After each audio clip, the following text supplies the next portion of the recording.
Okay.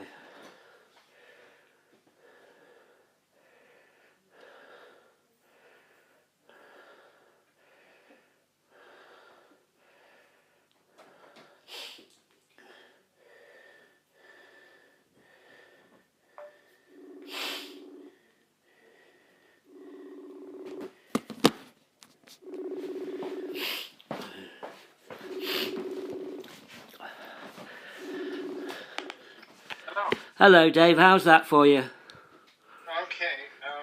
I'm not sure this will be the best time, Paulie. Okay, that's fine. But we can touch base. I was just on another call, but I also looked over the questions a little bit. Yeah. So, I do have a lot to say about it. So, Okay. Do you not just want to do a 5 minutes on your New York thing, like we said? Because I'd love to know those early experiences. You were talking about your relative. oh yeah, we could do that. Sure. I mean, I'm really interested in were your parents musical? No. My mother sang, not professionally, but she sang well. She had a good voice. But my mother's brother was a fine musician, and we did have some musicians in the family. But my grandparents were immigrants from Italy, Right. and my uncle Americo. They named my uncle Americo, Maerico, was their first child born in the U.S. Wow. Yeah, and they loved America so much. That was when the great Americans. Well, yeah, it was the American dream, I expect. Yeah. And I have an album called An American Garden, which is dedicated to the greatest generation. It's all original jazz pieces that I wrote. Brilliant. Yeah, and it played in the States on 365 stations nationwide on jazz radio, which today is like, well, it's only 10 years later, but today jazz stations are down to the nubs, So Yeah, I mean, what year were we talking about then, Dave? What you say 10 years ago was that? I think around, well, actually it was, I guess it was around 2005, something like that. So it was more than 10 years ago. So that must have been quite an emotional piece for you to work on. Oh, it was. And all the titles sort of relate to what was going on in my life at the time. An American Garden was kind of a suggestion to. I didn't want to, I wanted to make it current and not be just.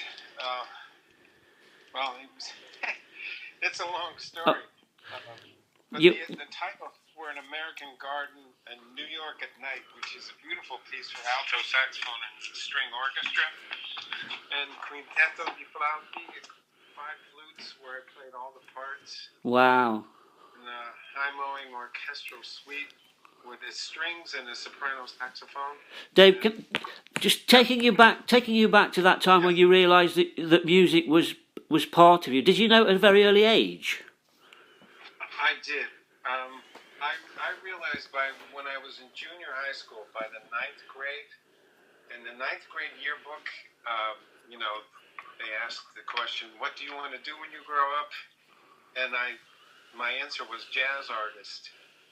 So how old are you in 9th grade? I guess around 13. You know how rare it is that you know what you want to do at that age. Incredibly rare. Yes. So that I did know that early on. So. And who are you listening to? Were you listening to the jazz at that time, or was it? Who were the artists you were listening to at that early age? Were you listening to music in the 9th grade? I did. Yes, I listened to a lot of jazz and some classical music too. But I was listening to things like probably Dave Brubeck Quartet with Paul Desmond. I would say my early influence would have been Paul Desmond, um, and also Stan Getz. Um, Stan Getz was somebody that I liked a lot, and also the big bands, Stan Kenton Orchestra, but so many. Count Basie, It must have been a golden age, especially in New York at that time. Yeah, I mean, I didn't get to New York until I was 18. I went to New York City when I was probably 17 to audition. At age 17, I auditioned at Juilliard, and of course I was accepted. And then I moved to New York when I was 18. So then I stayed for 5 years and, got a master's degree in performance. And I had a fantastic teacher. Can you remember that moment when you landed in New York and you got your apartment and that feeling? Yeah, the feeling was, wow, this is my second home. I felt very comfortable almost right away. And I thought, wow, this is the right decision for me. This is the place for me. This is where I want to, get. I was so looking forward. I used to look at the back of record jackets. Yeah. The big LPs, and see these band, photos of the saxophone section, the trumpets and trombones, and the rhythm players, the drums, guitar, and bass, and they would set the band up in a certain way, facing each other sometimes. And I said, wow, that's so exciting. And they used to have every musician's name printed on I could tell you who played on, So it was kind of like, I saw myself in that. It was your life. It was your life. You lived it. Yeah, I said, wow, I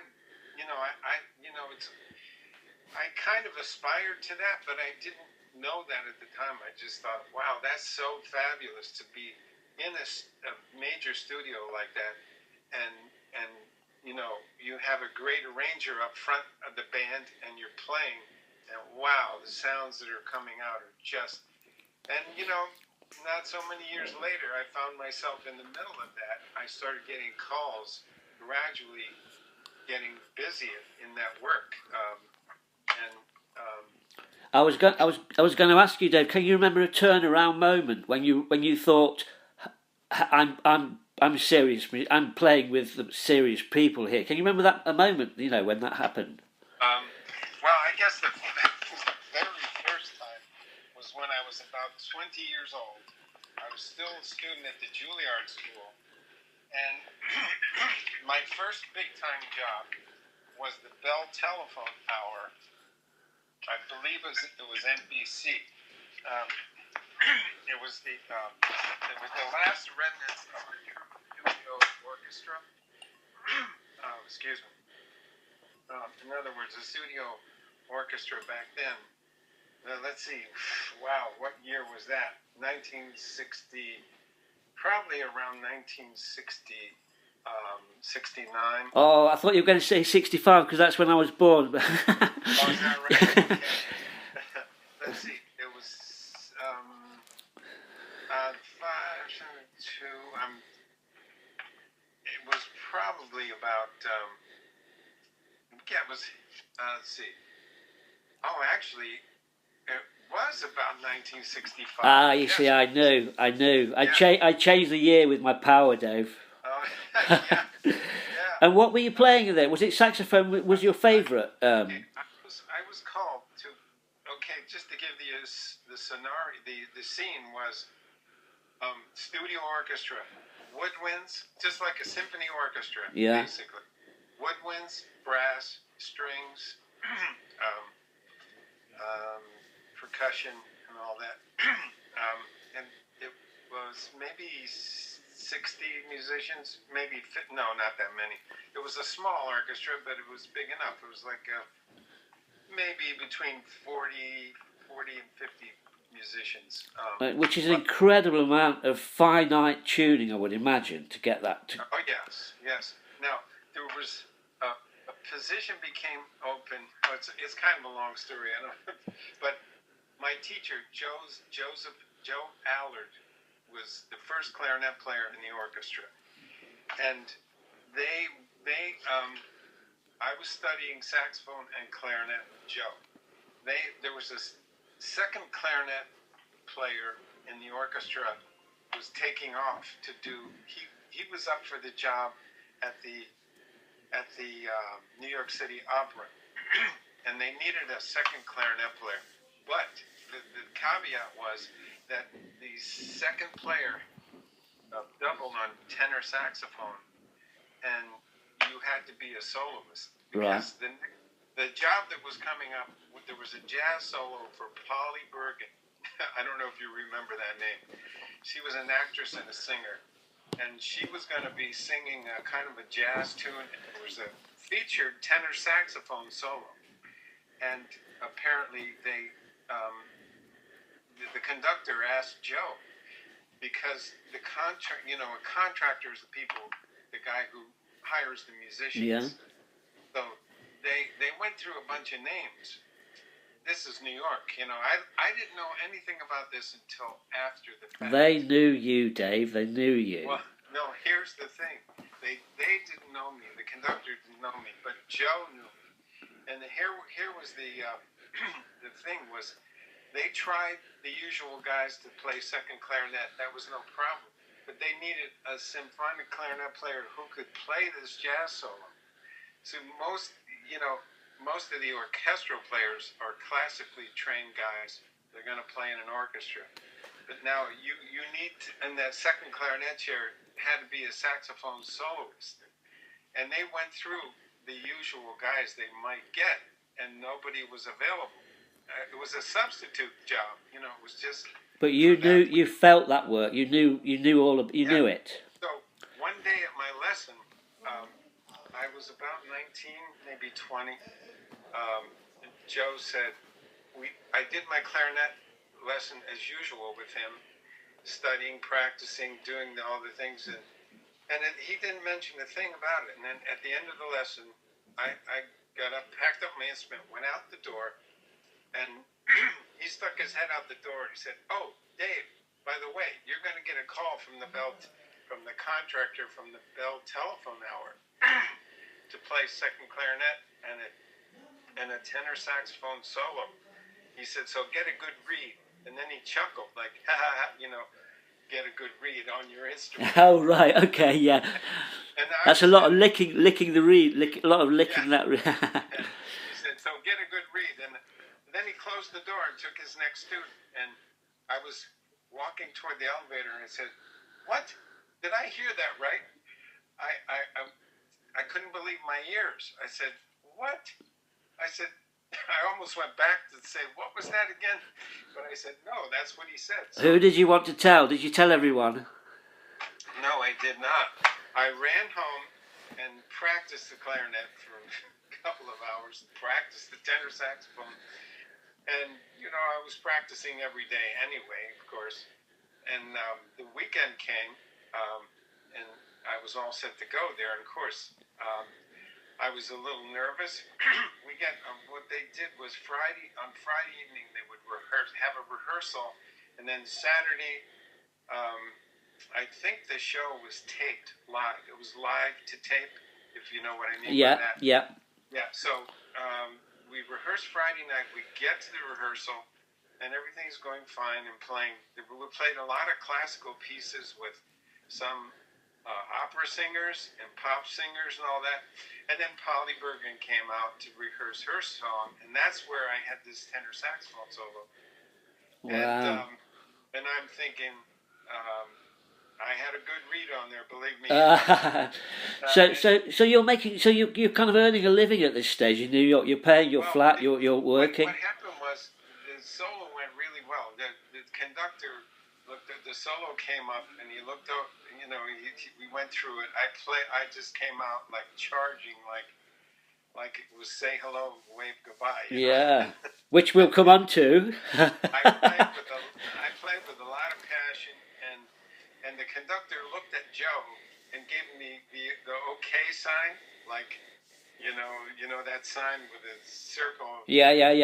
I got you. He never looked at me and said, good or anything. He looked at Joe like, good recommendation. So that went well. Thank good, lucky for me. So then, as luck would have it, to make the long story short, the second clarinet player got the job at the New York City Opera. He was leaving, and then the conductor said, "Who should we get? How about that kid, Dave Tofani?" How about him? Damn, I got the job. Can you believe this? Wow. Yes, I can actually, Dave. I can actually. It gives me chills thinking about that all over again. Just talking about some of the people you worked with in those days. Were you part of like a jazz a quartet or anything like in the clubs, or were you specifically in kind of studio working? Or no, I did everything. I played.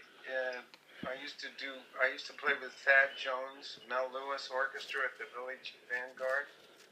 It was Thad Jones. I'm trying to put a year to this. Was this 60s, 70s, or? This was probably mid 1970s. Right. Mid 1970s.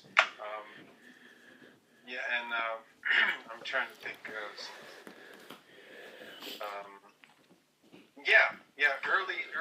Early to mid 1970s. Well, that couldn't have been far off. I'm jumping ahead a little bit, but if I said something like Simon and Garfunkel and Central Park, would that be something that was?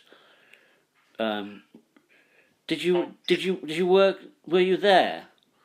Yes, I played a major solo, and still crazy after all these years.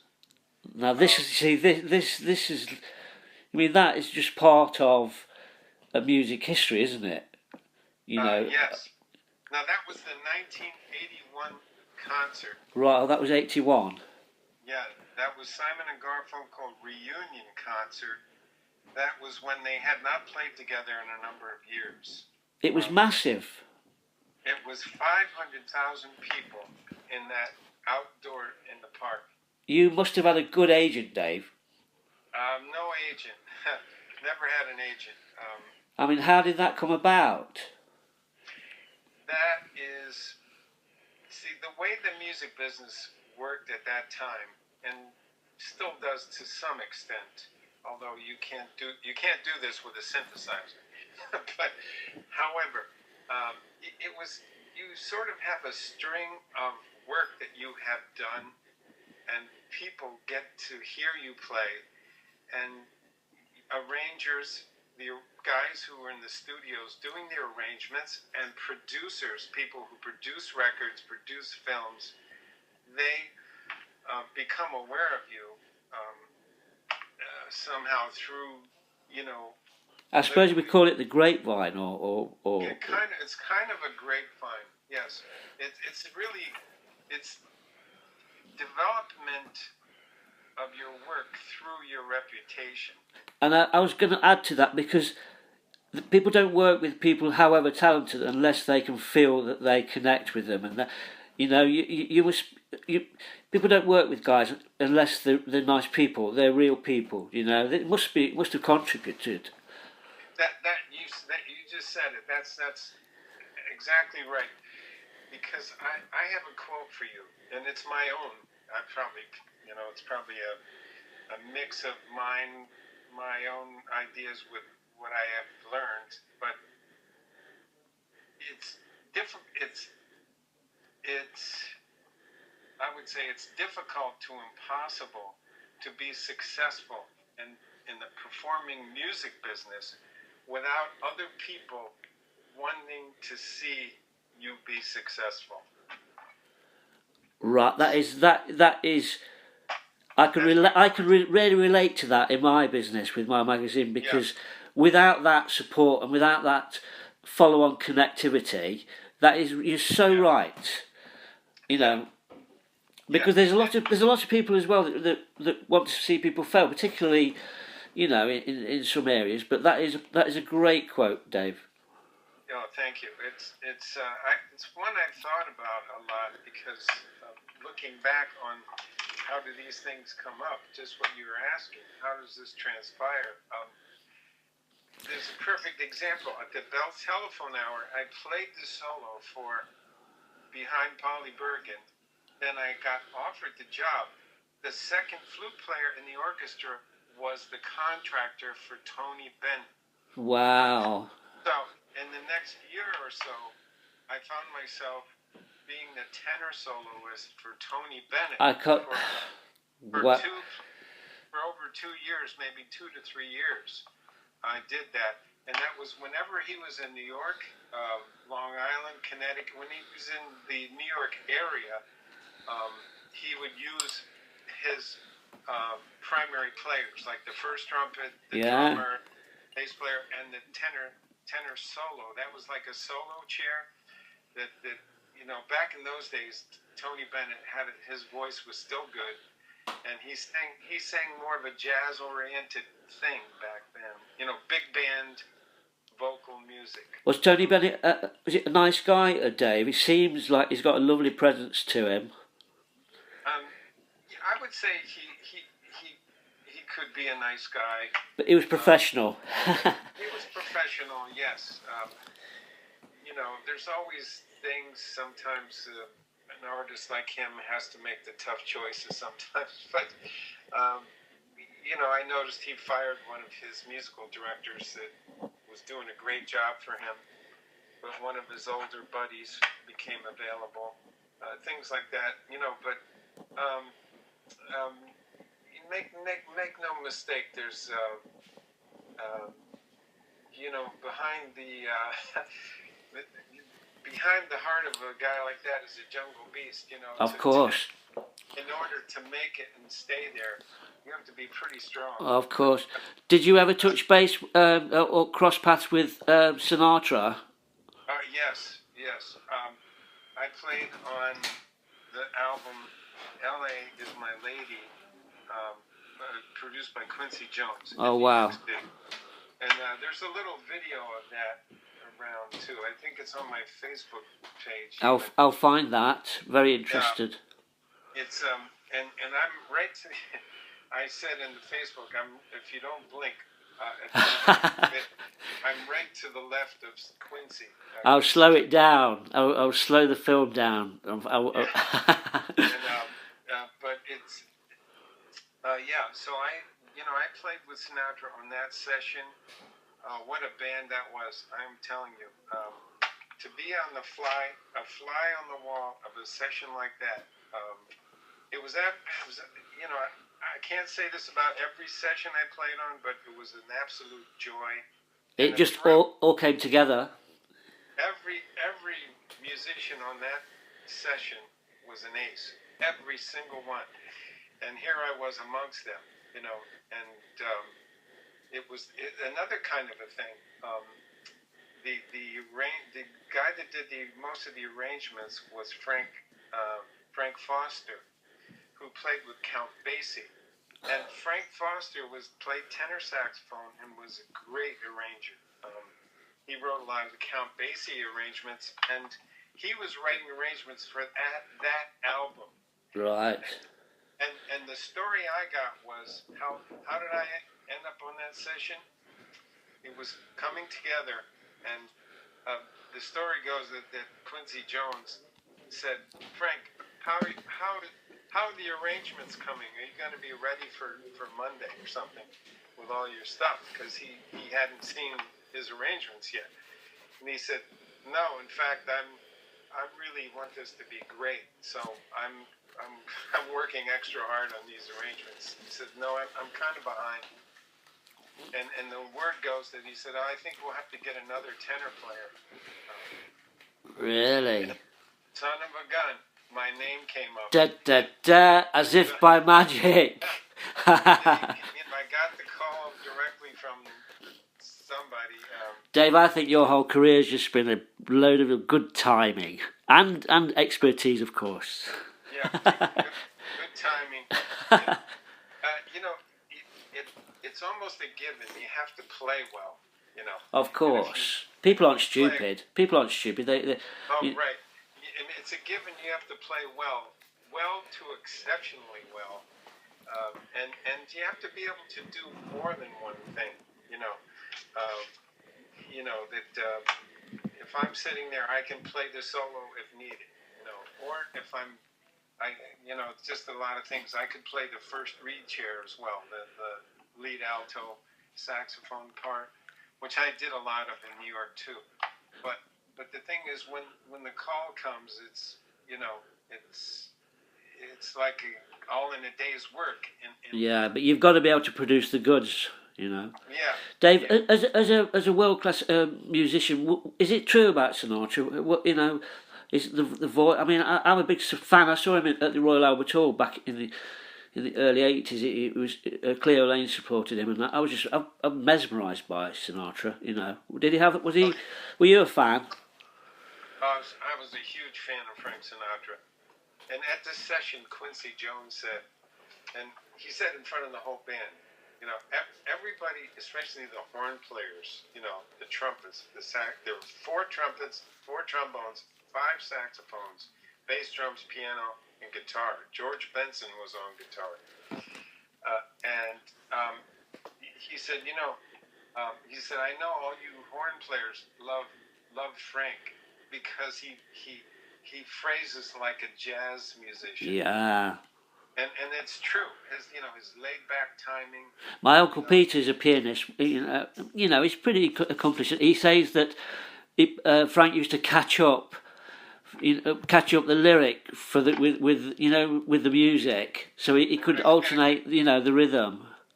Yeah, rhythmically he would wait and then catch up with it with the lyric, and then come out on time with a swing to it.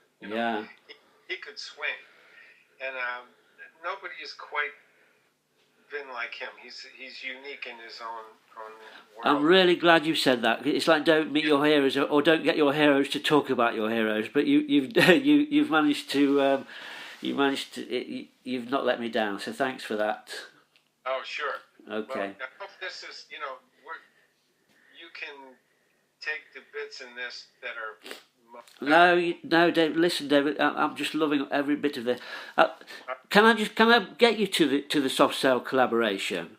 Yes. Okay, because sure. I just wonder. I don't know. Were Soft Cell in New York at that time with a producer or? As far as I know, Mike Thorne was in New York. That's right. And I think he was classically trained as well as a producer, so that's what I thought was the connection.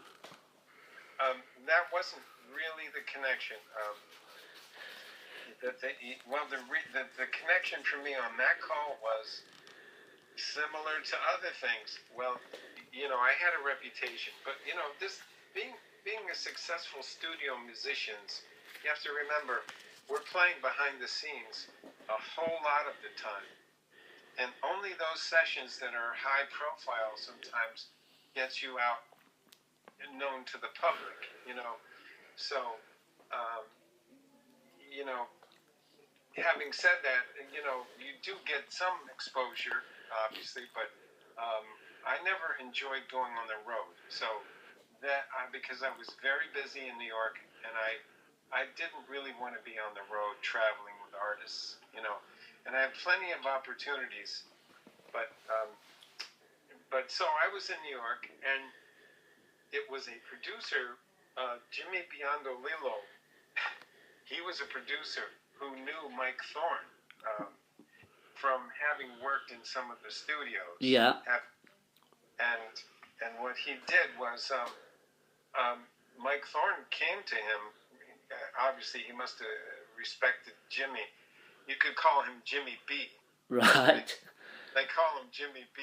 Or I could spell the name for you, Biondo Lillo. I was going to say it was a mouthful when you said it. Yeah.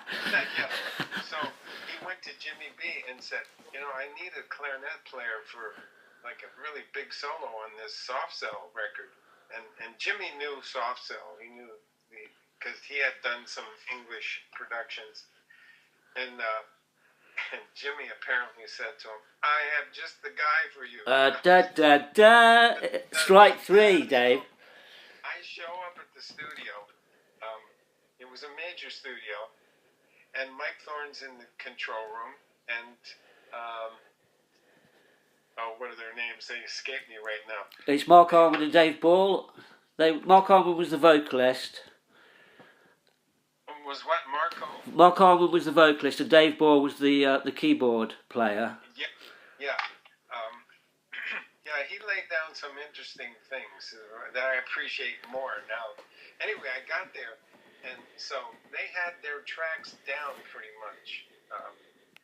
But I suppose they were going to see how the solo went to see if they were going to change any of their tracks, because they had the vocal track and the kind of the whatever rhythm track they had down. It was just mostly synthesizer sounds, right? If I remember. Yes, that's right. Yeah, I mean, it started off with a synth, and then the clarinet, it just weaves up and down. You know, I bought that 12-inch single when it first came out, Dave, and it's been my favourite piece of music ever since.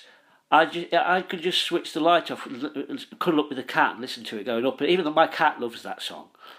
My cat loves your clarinet. So oh, that's great. But did you know what you were going to do, or did you just go with the flow? Well, so I came into the studio, went into the control room. I had my clarinet in the case, and I started talking to Mike Thorne, and he was telling me about he was kind of trying to verbalize this song, you know. So, and then I said, would you have a lead sheet or anything, you know? He said, well, I have a SMPTE timecode track. What? So he had this SMPTE timecode. You know what that is? Well, roughly. It's a method of synchronization of a beat. They usually use it in film scores, where a SMPTE timecode is hooks up with a spot in the film. In this case, they were using it as they could pinpoint, like, you know, measure 16. Right. Okay. So it's almost mathematical then. Yeah, it's like, oh yeah, at 248, that's where you come in. What happened? That doesn't mean a thing to me. You know, I said, do you have a lead sheet? No lead sheet. Nothing. No music whatsoever. Wow. So I thought, oh boy, this might be a long session. You know, because I know from experience that in order to, you know, creativity happens when you have limitations. You know, that may sound strange. No, I understand that. But you could write that too as a quote. Creativity happens when limitations are presented. Yeah. Because if you say, well, you can do anything you want.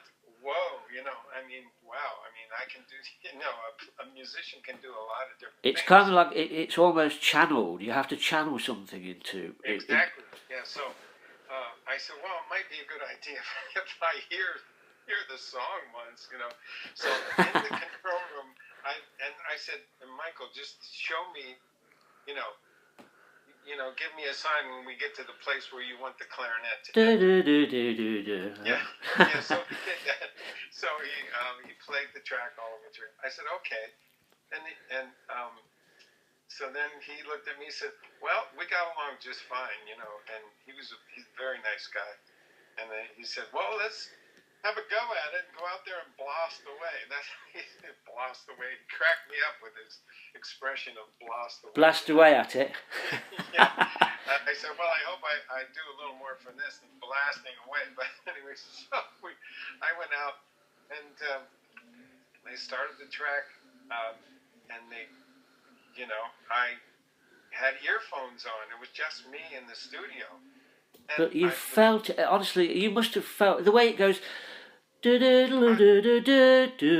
kind of just goes up and down. I connected with the keyboard player's chords, you know. Dave Ball's chords. You know, I related to the harmonies that he was playing. Yeah. And I did have a response to it, like tonally where it was just, it kind of was a nice key for the clarinet. And I believe, if memory serves, I did one take on that, maybe two at the most. Wow. I think that's all it was. That was a good day at the office, Dave. And then I got to the end of it, and I'm thinking to myself, I just played. And then I saw, I couldn't hear the control room, but that Michael and the guys the other two guys were in the control room. Yeah. And they were clapping or something. Of course they were. They were jumping up and down. I said, "What?" I said, I might want to do another take. And then Michael said, "No," and he was waving me off. I couldn't hear him. He was waving back and forth through the glass. I could see him. He said, "No." He said, "Come on in, come on in." So I went in. We listened through to the track. Did you know it was brilliant when you heard it? And I said, "Wow, that really works with this track. You know, whatever it was that I did, it really flowed with the track."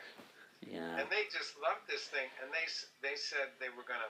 Well, eventually, as the day went on, I wasn't there all that long. They notified me that they wanted to use the solo on side B. Is that what you were talking about? Well, no, there's an extended 12-inch single that I bought. I always used to buy 12-inch singles in the 80s, Dave, and Soft Souls were always amazing. They weren't just an extension of the song. They always had something different. And when I heard this, I had to find out who it was, who is playing this clarinet, because it was just amazing. And it's just been with me ever since. You can ask any of my friends, my brother, my family. It's the piece of music that is just... And so this is why it's been such a build-up privilege getting to chat with you about it, because I kind of think when I bought it, if I ever thought I would be talking to the person that played that, you know, when I was 18 and I bought it, which is why this is a really special chat for me. Oh, well, great. I'm happy to be here, really. It's wonderful. It's the thing was, you can't imagine how many emails I got over the years that people that found out who played the clarinet solo. Yeah. They said, "Could I send them the music?" I said, "I'd love to have it. I'd love to have the music to that, because I had no music." No, exactly. You just did it. And you know, I believe I have the music now, because I had somebody transcribe it for me. Oh no, there was saxsolos.com. This guy, I don't know his name, but he transcribes solos. And somebody turned me on to him, and I went to saxsolos.com, and sure enough, Say Hello, Wave Goodbye was there. I said, "What?" I said, "Boy, that's really something." And so I got it. The guy sent it to me. It was already done. Somebody else had done it. Of course, David, because it's a brilliant piece of music. Seriously, you know, for it to affect, and it's not just me. You know, there's a lot of people that I know that just it kind of it affects you. It's one of the music that really that touched me. You know, when I was younger. That must be a lovely feeling. You must know that. You know, I was going to say this to you actually, knowing that you've played in so much music, knowing that you've actually touched. Music is an amazing, thing that touches people's emotions. You know. Yeah. It was it turned out to be a very passionate solo with a lot of emotion in it, and had a certain climactic spot to it also.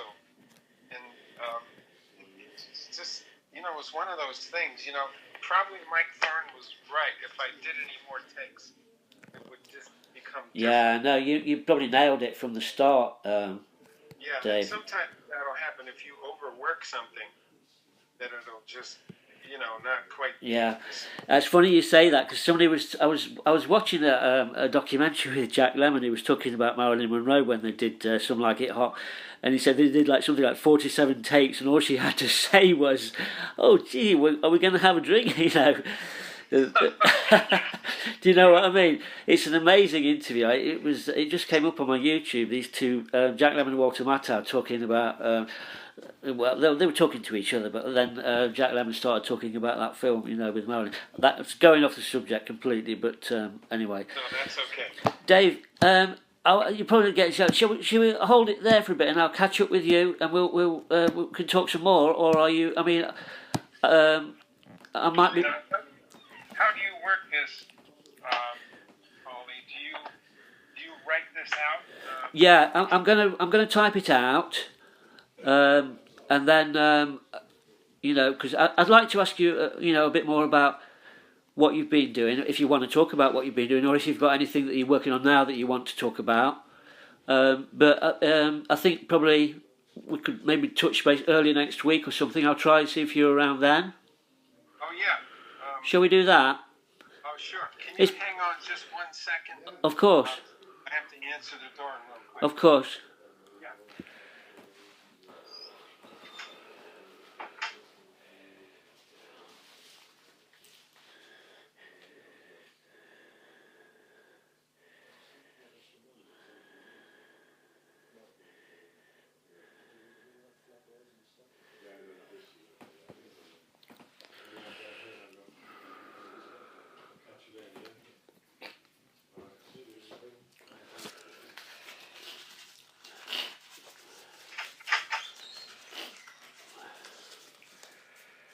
Sorry about that, Paulie. That's fine. That's fine. Okay. Yeah, there are things that are that I am working on. Yeah. Well, so how do you work now? So you will type this up and get some semblance of. Yeah, yeah. I'll. To be truthful, Dave, what I'll do is I'll get my long-suffering wife, to transcribe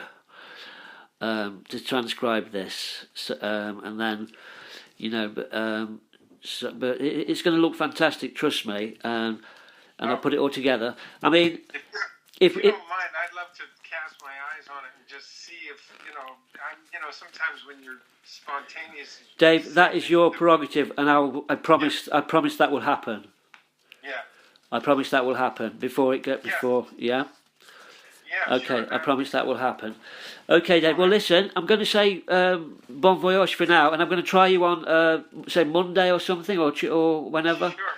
and we can have another little catch up about what you're doing now, or what you plan to do, but highlights as well. I'd like to talk about some of the highlights of your career, but I'm exhausted listening.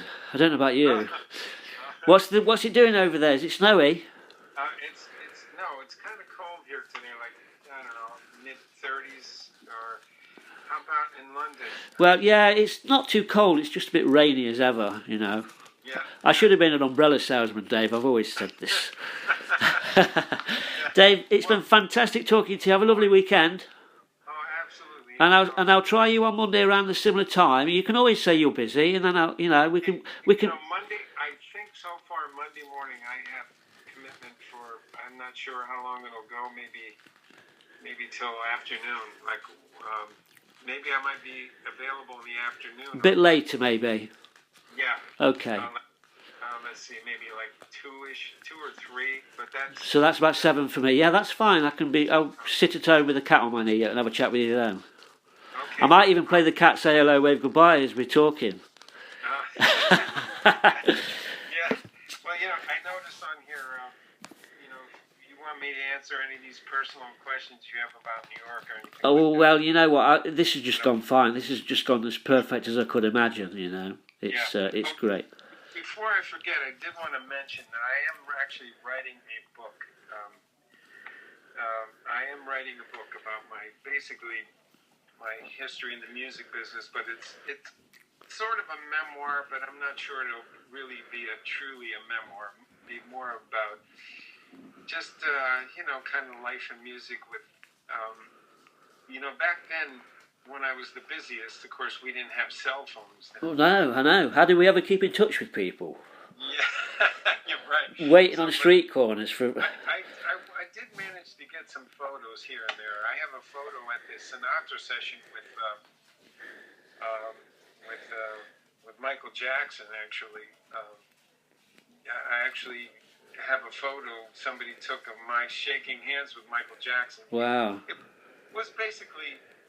that's how it works. It's a publicity stunt. You have the artist from the early days, like Sinatra, doing an album at A&R Recording, a very famous studio in New York. Yeah. And what do? You invite Michael Jackson to stop by. It's kind of linking the generations, as it were, Yeah. And it boosts his marketing. And the publicists do this kind of thing. Yeah. It always tickles me that the public thinks, oh, look at that, Michael Jackson stopped by. Are you kidding me? That was totally planned. Yeah, of course it is. Look like, oh, he dropped in to hear Sinatra record. No way. You know?